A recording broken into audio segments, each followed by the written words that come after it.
Hey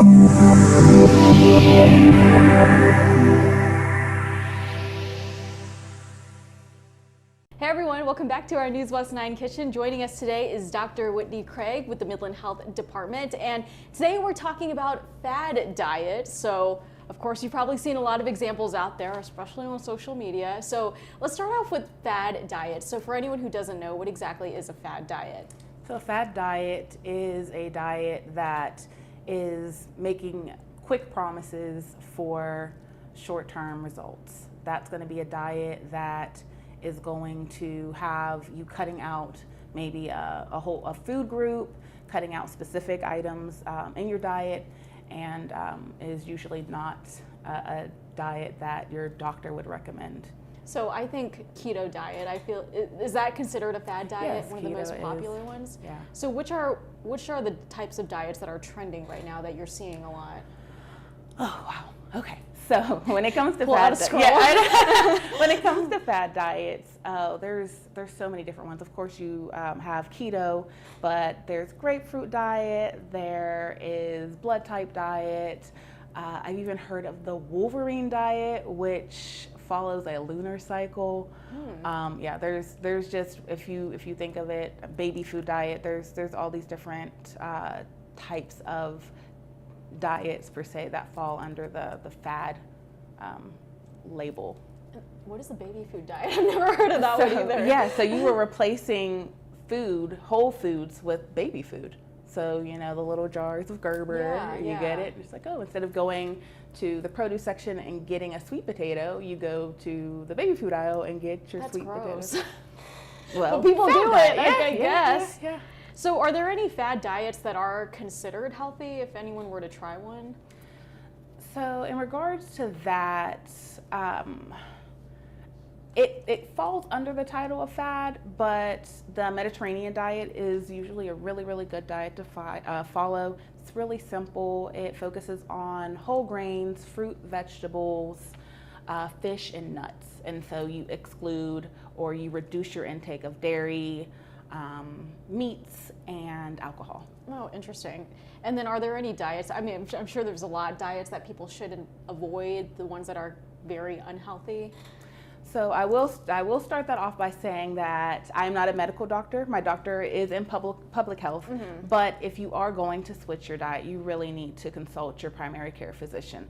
So in regards to diets that you are going to follow, if you're consulting your primary care physician, they're going to know if you have any underlying conditions, if you have any health concerns that would exacerbate or would be exacerbated if you followed one of these fad diets. Do you think that's one of the biggest mistakes people make is they don't go to their primary care to ask about things like that? There's a lot of misinformation on the internet in regards to different diets out there, and it doesn't take into consideration the individuality of each person. So consulting your doctor, if they feel like you need to be referred to a nutritionist, then they're going to do that. If they feel it's something that, hey, which usually is the case, change how you eat, more whole foods, more physical activity. It's going to be that caloric deficit that's going to really help. It's going to be you are burning more calories than you're taking in. And so they're going to make sure they work with you instead of you trying to just do it on your own. And then for, I guess, long term, does that cause any health problems for someone, let's say they didn't go to their doctor to inquire about some of these things? And if so, like what are they? And as I mentioned, the exacerbation of underlying conditions, and I'll use myself as an example. I have tried the keto diet in the past, and because I'm not infallible, I fall into those pit holes as well.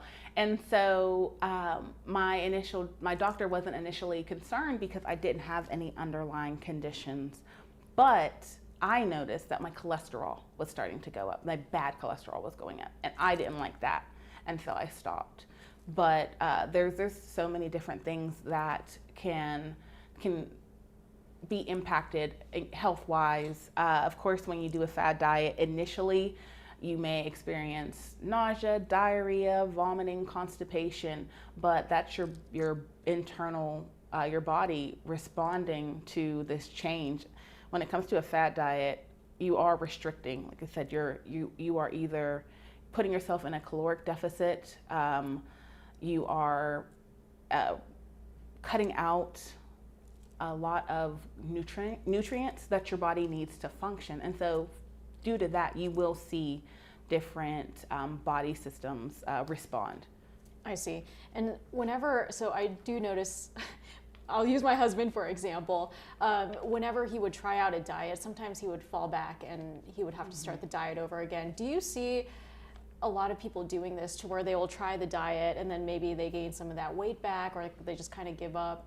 Or I guess what would that be called? Yes. So that would be considered yo-yo dieting. There's a cycle when it comes to fad diets. You start the diet and then you have to restrict something, and then you feel deprived, and then once you feel deprived, you have these cravings, and then with these cravings you give in, and then once you give in, you feel low self-esteem, inadequate again, and then you start the diet again.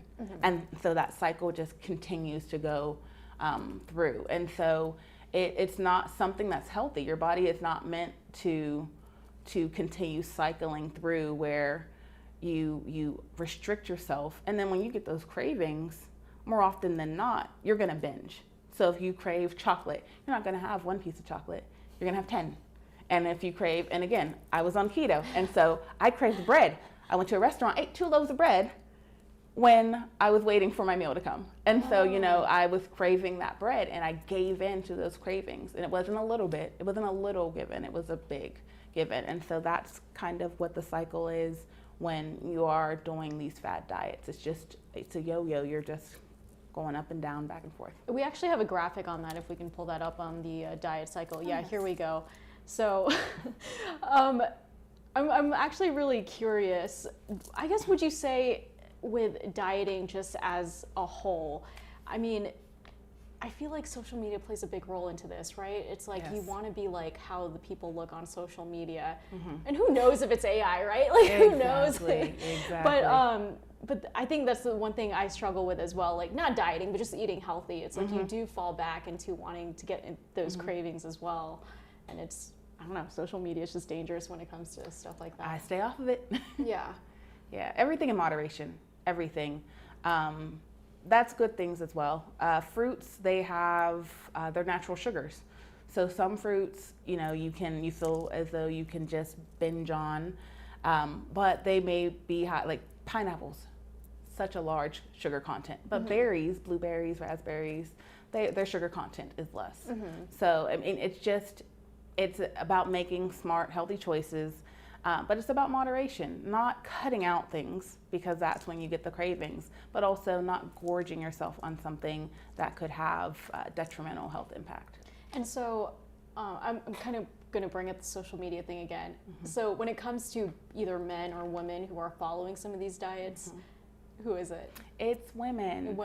It's the self-image piece of it. You do go on social media, you see a friend or somebody you don't even know, somebody from high school that's on the beach, and it's just like, oh my gosh, look at her abs, and it's just that quick fix, which the fad diet promises.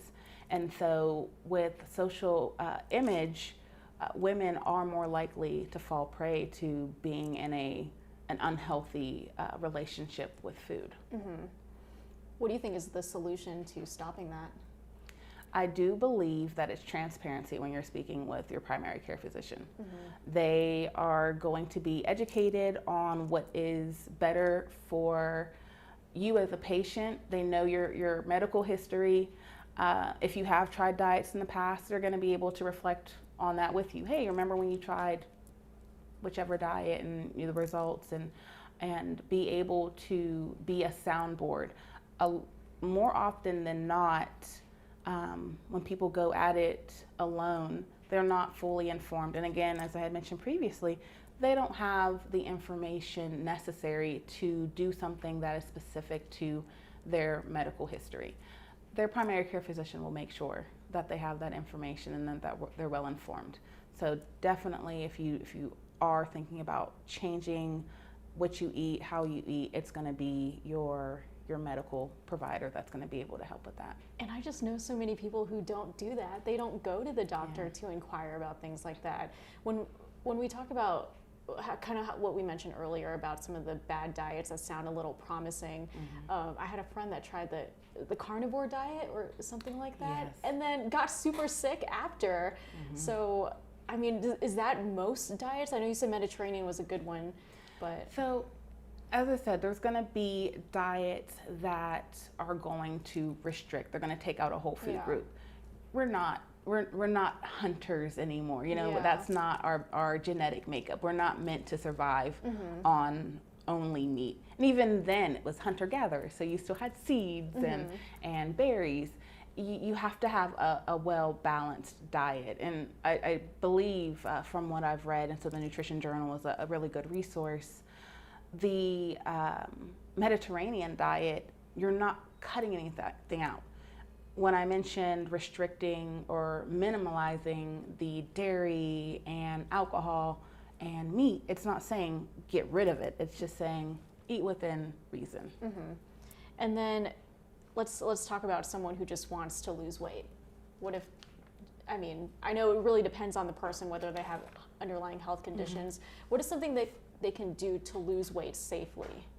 It's going to be that caloric deficit. Okay. So don't starve yourself, but just make sure you are incorporating a level of physical activity. They do have to go hand in hand, what you eat and what you do. You know, it's going to be something that is going to take effort. You know, you're not just going to wake up and be like, okay, I lost 10 pounds. That's not healthy. That happens, go to your doctor. But it's going to be that caloric deficit and making sure that you are incorporating all the food groups. You know, we have a food pyramid for a reason. And making sure that even if you can go out for a walk, you know, it's not saying that you have to be in the gym for an hour. You can go for a 20-minute walk and still have that physical activity added to your daily schedule. And I know this is kind of going off tangent a little bit. How important is it to get at least 15 or 20 minutes of exercise every day? We have become a more sedentary population, and so making sure that you are moving every day is so important to your longevity, but your health. You know, you want to live long, but you want to live a long, healthy life. So making sure that you are incorporating even small bouts of physical activity is better than doing nothing at all. I know a lot of people, myself included, have the all or nothing mentality. And it's like, if I can't give an hour, then it's not going to be enough, which is not true. There are plenty of studies that show that even minimal physical movement on a regular basis is healthy for you, especially for your cardiovascular health, your heart health. This is your sign, y'all. Put the phones down.